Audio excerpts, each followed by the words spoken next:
I encourage everyone to look into the Liberty Dollar. The Liberty Dollar is a barter note and is backed by silver. It is not legal tender, meaning that stores are not legally obligated to honor it. You can purchase Liberty Dollars with fiat dollars, and you can cash in Liberty Dollars to get back government fiat dollars. So it's not like you are stuck with Liberty Dollars once you buy them. You can also cash in Liberty Dollars for silver, of course, because they're backed by them. And keep in mind that gas, food, clothing, and most consumer goods haven't actually gotten any more expensive. An ounce of silver in 1970 could buy about as much as an ounce of silver today. It's not that things have gotten more expensive, it's just that the dollar is worth less. Also, because the Liberty Dollar is not legal tender, I don't think it can be taxed in the same way that trading in seashells cannot be taxed, but I'm not sure.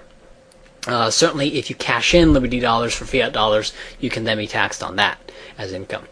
If you're worried about Liberty Dollars not being accepted, just keep in mind that they can be cashed in. All right? If you can't find anyone who accepts Liberty Dollars, then you can just go to the website and you can cash them back in and get your fiat dollars back.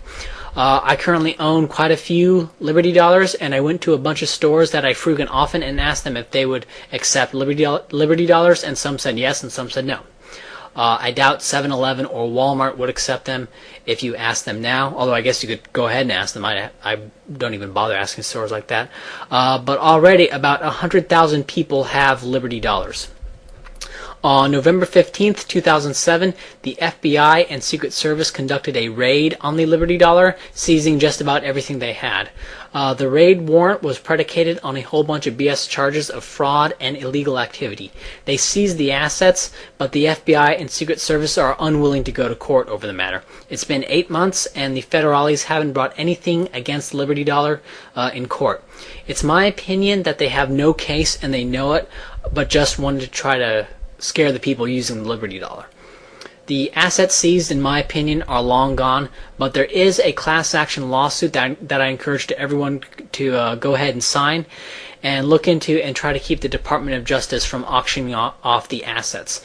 Note that the FBI simply conducted a raid and did not prove the Liberty Dollar violated Section 46, which I think you should look into, yet still wishes to auction off its assets. This is the U.S. government, and it is violent predation and in a very real way that can be observed quite clearly. There is a private currency that some people are using right now, and it works just fine. And the best proof that it works is that the federal government is using violence to stop it. And certainly, the Liberty Dollar is better than the current system, which guarantees debt and inflation. The Federal Reserve is a semi-private bank which loans money to the government at interest, which can then only be paid back with money that they again have to borrow from the central bank. The result is endless inflation. There's really nothing else that can come from it. That's the government currency. What I'm interested in is private currency. Now, the closest thing we have to a large-scale experiment with private currency is the years 1837 to 1861.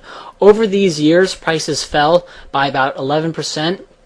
And the money supply rose by about 160%.